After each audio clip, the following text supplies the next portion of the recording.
नमस्कार, स्वागत है आपका हरियाणा न्यूज़ 24 में। मैं हूं मुन्ना लांबा, मेरे सहयोगी हिमांशु लांबा के साथ।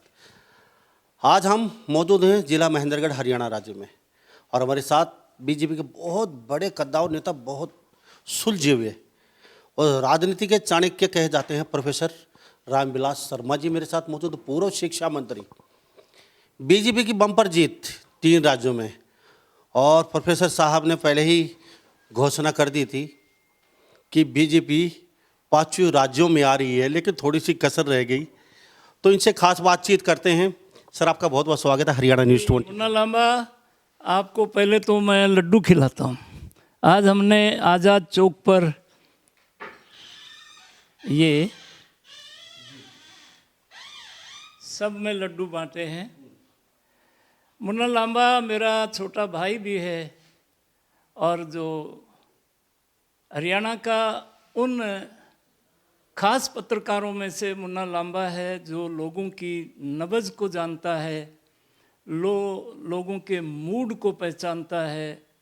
और मुन्ना लांबा 6 नवंबर को मैंने बहरोड में डॉक्टर जसवंत यादव के नामांकन पर और बहन वसुंधरा जी की मौजूदगी में, बाबा बालकनाथ जी की मौजूदगी में 15,000 लोगों की सभा में एक भविष्यवाणी की थी कि हम राजस्थान, मध्य प्रदेश, छत्तीसगढ़ में बीजेपी सरकार बनाएगी, तेलंगाना में हम बहुत आगे बढ़ेंगे। मिजोरम का अभी परिणाम नहीं आया है। BJP is a party with difference. हमारे पास एक ऐसा यशस्वी प्रधानमंत्री नरेंद्र भाई मोदी है जिसके काम के सामने, जिसकी तपस्या के सामने कांग्रेस के संगठन में जान नहीं है और नेता में प्राण नहीं है। ये 2024 का हो गया मुहूर्त है। अगले 5 साल के लिए नरेंद्र मोदी की बहुत ज़रूरत है। ये हिंदुस्तान के इन राज्यों ने फैसला किया है। सर, मैं आपसे एक बात जानना चाहूँगा, आपको पहले से लगता था कि 3 राज्यों में बम्पर जीत के साथ बीजेपी सत्ता में आ रही है? क्योंकि आपने पहले भी कहा था कि भी बम्पर बहुमत के साथ हम दोबारा आ रहे हैं सत्ता के अंदर इन राज्यों में। तो आपका आकलन ये पहले क्या था? आप भविष्यवाणी करते हैं, कई बार वो सही सिद्ध हो जाती है, और आपकी बार भी सही सटीक में सही सिद्ध कब नहीं हुई? 10 जनवरी 2019 को तेरे चैनल ने, जब मैं कृष्ण मिड्डा का फार्म भर के आया, चौधरी भूपेंद्र सिंह हुड्डा की हमारी राम राम हुई, तो मैंने हरियाणवी लहजे में कि हुड्डा जी तेरा कांडा हमने काट दिया। बात यह है कि बीजेपी में आज जो नरेंद्र भाई मोदी है, ये 26, ये 28, ये जो चंडाल चौकड़ी है, इन्होंने 9 साल में नरेंद्र मोदी को गाली देने के सिवाय ना तो इनके पास कोई झंडा है, ना उसमें कोई डंडा है, ना इनका कोई एजेंडा है। आज कितनी बड़ी बात है हिंदुस्तान के लिए, जब इनको ये निकम्मे लोग गाली देते हैं तो हिंदुस्तान के गरीब आदमी को चोट लगती है।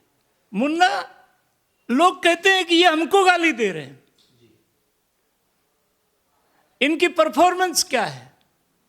मैं कहता हूं कि नरेंद्र मोदी का उठना, नरेंद्र मोदी का बैठना 10 साल से, मुन्ना लांबा अपने तो कितने सैनिकों की शहादत में अपन गए हैं।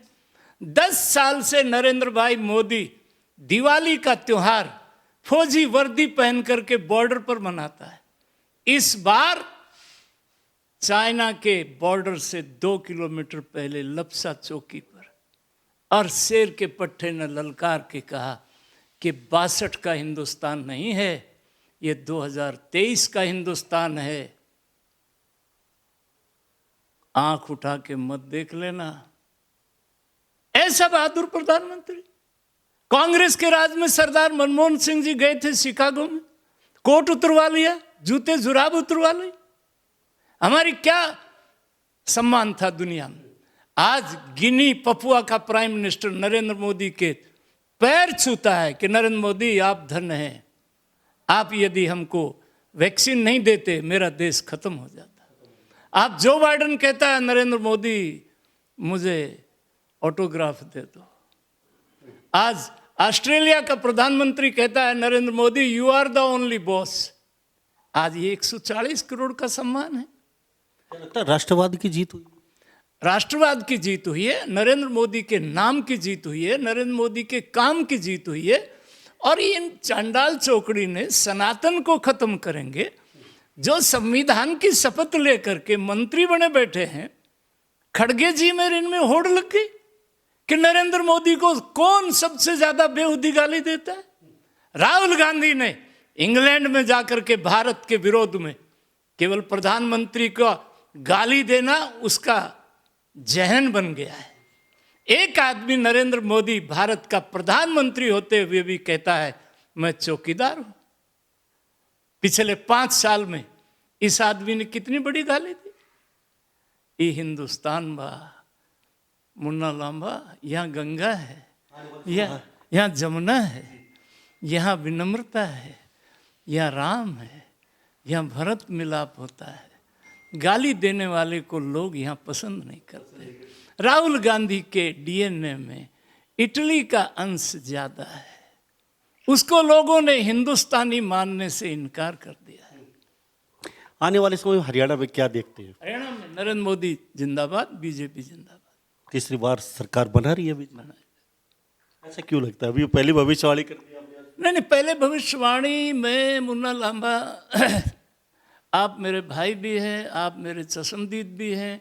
कई बातों का हिंदुस्तान जो है, अब ये जो गाली दे रहे हैं ना, और ये सारा जो कांग्रेसी टोल है, ये सारे जो अगड़म बगड़म हैं, कुछ जेल जाके आए हैं, कुछ बेल पर हैं, कुछ जेल जाने वाले हैं। और रामायण मुन्ना लांबा 10,000 साल पहले घटना है। ये हिंदुस्तान है। कई ने राजा रामचंद्र को वनवास में भेज दिया, दशरथ के प्राण चले गए। हम रामलीला हर साल मनाते हैं। रामायण के बाद हिंदुस्तान की हिंदू 36 बिरादरी में सीता मिल जाएगी, गीता मिल जाएगी, सावित्री मिल जाएगी, जावित्री मिल जाएगी, चंपा, चमेली, भरपाई, शोभाई, रामबाई, गाड़िया लुहार के यहाँ भी केला की फली मिल जाएगी। परंतु रामायण के बाद कई नाम नहीं रखा। मैंने एक अहंकारी मुख्यमंत्री को सामने बैठा के Munna Lamba you are the only चश्मदीद। मैं अकेला एमएलए था। मैंने कहा था कि मैंने हरियाणवी लहजे में, मैंने कहा मुख्यमंत्री जी अहंकार तो रावण का हर साल हम जलाते हैं।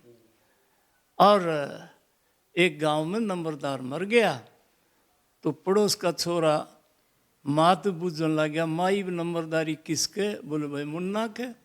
बोले मुन्ना के भी किमी हो जा तो प्रिंस के, और बोले प्रिंस के भी किमी हो जा तो माँ समझ गई। बोले बेटा सारा गांव मर जाइए, तेरा नाम नंबरदारी में नहीं है। तो ऐसी बात है जो कांग्रेस के लोग, इन्होंने एक नेगेटिविटी को अपना लिया है ना। हिंदुस्तान इन की इस नालायकी को बर्दाश्त, ये तो गंगा जी में खड़े होकर के और 1 महीना पश्चाताप भी करें तब लोग इनको हिंदुस्तानी मानने के लिए तैयार नहीं। जी, हमारे साथ प्रोफेसर रामविलास शर्मा जी खास बातचीत में मौजूद हैं। और जीत की खुशी चारों तरफ है, पूरे भारत में मनाई जा रही है पूरे जोर शोर के साथ। और लोग कहते हैं ये राष्ट्रवाद की, धर्म की जीत हुई है। जी, मैं आपसे एक बात जानना चाहूँगा। बहुत अच्छी बात है बीजेपी सत्ता में आई है दोबारा से। राजस्थान में क्या लगता है बालकनाथ जी मुख्यमंत्री बनने जा रहे हैं? एक आपके बड़े नज़दीक है, आपके दोस्त है, आपके कुछ भी के लिए लगोटिया यार है, बचपन से आप साथ रहे। बालकनाथ जी हमारे भाणजे। जब भी मंच पर होता हूँ मैं 1100 रुपये से सम्मान करता हूँ। वो मामा कह के आपके एक बुलाए पे दौड़े भी चले आते। दौड़े चले। भारतीय जनता पार्टी, मैंने मुन्ना शुरू में कहा था, शिवराज सिंह चौहान 18 साल गजब का मुख्यमंत्री रहा। आज लैंडस्लाइड मध्य प्रदेश में हुआ। ये कमाल बीजेपी ही कर सकती है। प्रहलाद पटेल को भी लड़ा दिया, नरेंद्र तोमर को भी लड़ा दिया, सबको लड़ा दिया। राजस्थान में दिया कुमारी को भी लड़ा दिया, एमपी लड़ा दिए, राजवर्धन राठौड़ 50,000 से जीत गया, सब लड़ा दिया। ये बीजेपी ही कर सकती है और हमारे यहाँ इस बात का कोई झगड़ा ही नहीं है। ये विधायक दल की बैठक होगी, जो प्रभारी होगा वो इसका निर्णय करेगा। तो महेंद्रगढ़ के लिए कुछ कहना चाहेंगे लोगों को और हरियाणा वासियों को क्या शुभकामनाएं? हरियाणा के लोग सब सुन रहे हैं। हाँ जी, क्या कहेंगे?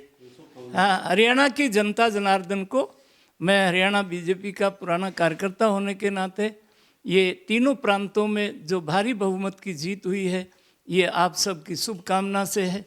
ये डॉक्टर श्यामा प्रसाद मुखर्जी से लेकर श्रीमान अटल बिहारी वाजपेयी जी तक और नरेंद्र भाई मोदी के नेतृत्व में ये भारत की जीत हुई है। 140 करोड़ की जीत हुई है। ये गांव गरीब किसान की जीत हुई है। ये हरिजन बैकवर्ड व्यापारी कर्मचारी की जीत हुई है और ये जीत 140 करोड़ की है। आगे भी इसी तरह से हिंदुस्तान आपकी इच्छाओं के अनुसार चलेगा। आपको बहुत बहुत प्रणाम। जी बहुत बहुत धन्यवाद। जी मुन्ना। तो हमारे साथ प्रोफेसर रामविलास शर्मा जी खास बातचीत में बने हुए थे और जीत का जश्न लड्डुओं के साथ यहाँ भी सुबह से चल रहा है और प्रोफेसर साहब गांव-गांव में जा रहे हैं, लोगों का मुंह मीठा करवा रहे हैं और भविष्यवाणी पहले से ही कर दी है हरियाणा को लेके भी, क्योंकि हरियाणा में भी तीसरी बार बीजेपी सत्ता में आ रही है। ये भविष्यवाणी पहले से ही प्रोफेसर रामविलास शर्मा पूर्व शिक्षा मंत्री ने कर दी है। तो इस बारे में आप क्या सोचते हैं? सभी इन बातों के साथ मैं मुन्ना लांबा, मेरे सहयोगी हिमांशु लांबा के साथ हरियाणा न्यूज़ 24। नमस्कार, जय